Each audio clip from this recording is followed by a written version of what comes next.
రెండు నంబర్లు తీసుకున్నాను 3, 5. రెండు ర్యాండమ్ నంబర్లు తీసుకున్నాను 3, 5. ఈ రెండు నంబర్లు చూస్తే గనక సహ ప్రధాన సంఖ్యలు. హెచ్సిఎఫ్ ఆఫ్ 3, 5 ఎంత? 1. హెచ్సిఎఫ్ ఆఫ్ 3, 5 ఎంత? 1. సో ఈ రెండింటిని యాడ్ చేద్దాం. 5 + 3 ఎంత? 8. హెచ్సిఎఫ్ ఆఫ్ 3, 5 ఒకటైనా HCF of individual number comma some of the 2 numbers ఇది కూడా ఒకటైంది. 3, 5 హెచ్సిఎఫ్ ఏమైంది? 1 అయింది. ఈ 3కి రెండింటిని యాడ్ చేస్తున్నాను. 5 + 3 8. 3, 8 కూడా హెచ్సిఎఫ్. అలానే HCF of 5, 8 is also 1. Individual number with some of the 2 numbers. Individual numbers with some of the 2 numbers. Sir నేను డిఫరెన్స్ చేస్తే ఏమవుతుందో అది కూడా చూడండి. హెచ్సిఎఫ్ ఆఫ్ 3, 2 ఇది కూడా 1. హెచ్సిఎఫ్ ఆఫ్ 5, 2 ఇది కూడా 1. ఇది కూడా 1. అంటే చాలా ఇంపార్టెంట్ కాన్సెప్ట్ సార్. రెండు నంబర్లను నేను తీసుకుంటే దాని మధ్యలో హెచ్సిఎఫ్ కనుక్కోవాలి అని అంటే హెచ్సిఎఫ్ కనుక్కోవాలంటే దాని answer HCF of a comma a plus b తోటి సమానము, లేకపోతే b comma a plus b తోటి సమానము, లేకపోతే డిఫరెన్స్ తోటి సమానము. HCF of a comma b minus ఏతో సమానము, లేకపోతే HCF of b comma b minus a తోటి సమానము.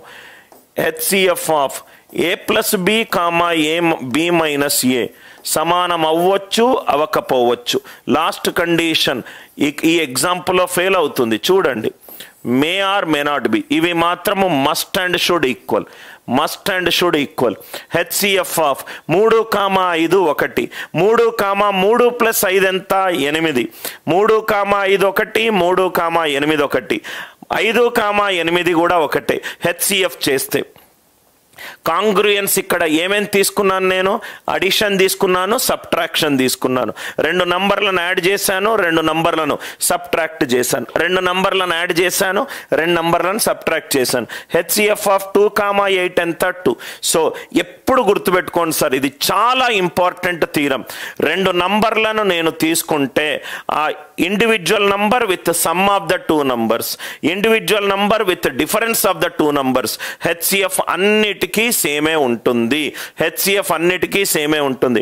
సార్ సమ్కి డిఫరెన్స్ మధ్య హెచ్సిఎఫ్ చేస్తే నీకు రావచ్చు, రాకపోవచ్చు. నీకు రావచ్చు, రాకపోవచ్చు. Are you all with me? ఒకసారి ఇక్కడ ఇంకో ఎగ్జాంపుల్ ఇద్దాం. 5, 11. 5, 11 అనేటి సహ ప్రధాన సంఖ్యలు. దాని మధ్య ఒకటే ఒక కారణాంకం కామన్ ఉంది. ఆ కారణాంకం ఏంటి? 1. 5, 11 హెచ్సిఎఫ్ 1. 5, 11 + 5 16. 5, 16 హెచ్సిఎఫ్ 1. రైట్. 5, 11 - 5 6. 5, 6 హెచ్సిఎఫ్ 1. ఇది చాలా ఇంపార్టెంట్ థీరం. ఒక్కొక్క క్వశ్చన్ని దాని మెరిట్ని బట్టి దాని యొక్క వాల్యూలను దాని యొక్క కాంప్లెక్సిటీని బట్టి వేరియస్ మోడల్స్ మనం యూస్ చేస్తాము. వేరియస్ మోడల్స్ మనము యూస్ చేస్తాం. ఇది అర్థమైంది కదా sir? Model 5 congruence module theorem. Right. Congruence module theorem.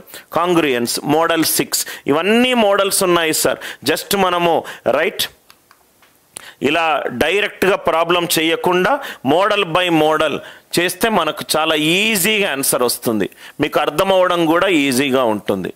Model 6 సపోజ్గా number గనక మోడల్ 6 ఏంటి? నంబర్ గనక పవర్ ఆఫ్ ప్రైమ్ బేసస్లో ఉంటే, నంబర్ గనక పవర్ ఆఫ్ ప్రైమ్ బేసస్లో ఉంటే, పెద్ద నంబరు అన్నీ కూడా ప్రధాన సంఖ్యల పవర్లో ఉంటే నంబర్ అనేటి right power of prime bases, power of prime bases ప్రధాన సంఖ్యల పవర్లో ఉంటే, సపోజ్గా రెండు నంబర్లు తీసుకున్నాను. n1 అంటే 12. 12 ఈజ్ 2² × 3^1 ఈ ఫామ్లో ఉంది. n1 అంటే 12, 2² × 3^1. ఇంకో నంబర్ తీసుకుంటున్నా. n2 is 18. 18 is 3² × 2^1. 3 square into 2 power 1. ఈ రెండు నంబర్లకు హెచ్సిఎఫ్ కనుక్కోవాలి. ఈ రెండు నంబర్లకు హెచ్సిఎఫ్ కనుక్కోవాలి. ఈ రెండు నంబర్లకు హెచ్సిఎఫ్ కనుక్కోవాలి.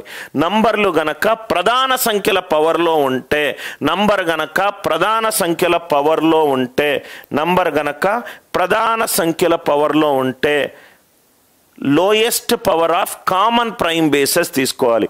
2 power 1, 2 power 2. Lowest power 2 power 1, 2 power 2లో తక్కువ పవర్ ఏంటి? 2 పవర్ 1. 3 పవర్ 1, 3 పవర్ 2లో తక్కువ పవర్ ఏంటి? 3 పవర్ 1. హెచ్సిఎఫ్ ఎప్పుడూ కూడా lowest power of common prime bases తీసుకోవాలి. Lowest power of common prime bases, lowest power of common prime bases. HCF, LCM అంటే highest power of prime bases, HCF అంటే lowest power of common prime bases. Common prime bases, common prime bases. 2 power 1 ఇక్కడ ఉంది, 2 power ఇక్కడ ఉంది, ఇక్కడ ఉంది. అన్ని చోట్ల ఉన్న ప్రధాన సంఖ్యల పవర్ల అతి తక్కువ పవర్, అన్ని నంబర్లలో అది ఉండాలి, దాంట్లో తక్కువ పవర్. 2 పవర్, దీంట్లో 2 ఉంది, దీంట్లో 2 ఉంది. So 2 power 1, 2 power 2. తక్కువ పవర్ ఏంటి? 2 పవర్ 1. 3 power 1, 3 power 2. తక్కువ పవర్ ఏంటి? 3 పవర్ 1. 2 ఇంటూ 3 ఆన్సర్ ఎంత? 6. 2 ఇంటూ 3 ఆన్సర్ ఎంత? 6. ఇంకో ఎగ్జాంపుల్ ఇద్దాం. n1 equivalent 2 power 7 into 3 power 4 into 5 power 3. n1. n2 equivalent 2 power 9 into 3 square, 3 square. HCF of n1, n2. HCF of n1, n2. HCF of n1, n2. HCF అంటే ఏం చేయాలి? Right, అన్ని దాంట్లో power of 2, power of 2 ఇక్కడ ఉంది, power of 2 ఇక్కడ ఉంది. So మనం ఏం చేయాలి? లోయెస్ట్ పవర్ చేయాలి. లోయెస్ట్ పవర్ ఏమవుతుంది? 2 పవర్ 7. లోయెస్ట్ పవర్ ఏమవుతుంది? 2 పవర్ 7. 3 power 2, 3 power 4. లోయెస్ట్ ఏమవుతుంది? 3 స్క్వేర్. 5 అక్కడ ఉంది, ఇక్కడ లేదు, కాబట్టి నేను వెయ్యను. సపోజ్గా క్వశ్చన్ గనక ప్రధాన సంఖ్యల పవర్లో ఉంటే, అతి తక్కువ పవర్ కామన్ ప్రైమ్ బేసెస్కి చెయ్యాలి. అతి తక్కువ పవర్ కామన్ ప్రైమ్ బేసెస్కి చెయ్యాలి. మనము ప్రాబ్లమ్ సాల్వ్ చేస్తూనే ఉంటే ఏదో ఒక దారి మనకు దొరుకుతుంది. మోడల్ 8, ఓహో క్వశ్చన్ ఏమో ప్రధాన సంఖ్యల పవర్లో ఉంది, ఈ లాజిక్ యూజ్ చేస్తా. క్వశ్చన్లో నంబర్ ఆఫ్ డిజిట్స్ ఏమో ఎక్కువ ఉన్నాయి, మినిమం డిఫరెన్స్ యూజ్ చేస్తాను. తక్కువ చూడంగానే స్మాలెస్ట్ నంబర్ మిగతా అన్ని నంబర్స్కి డివైడ్ అవుతుంది, మోడల్ 1 యూజ్ చేస్తాను. సార్ ఏది ఎప్పుడు ఎక్కడ యూజ్ చేయాలి, దానికోసమే మనం ప్రాబ్లమ్ సాల్వ్ చేద్దాం. ఇక్కడ వరకు క్లియరా సార్?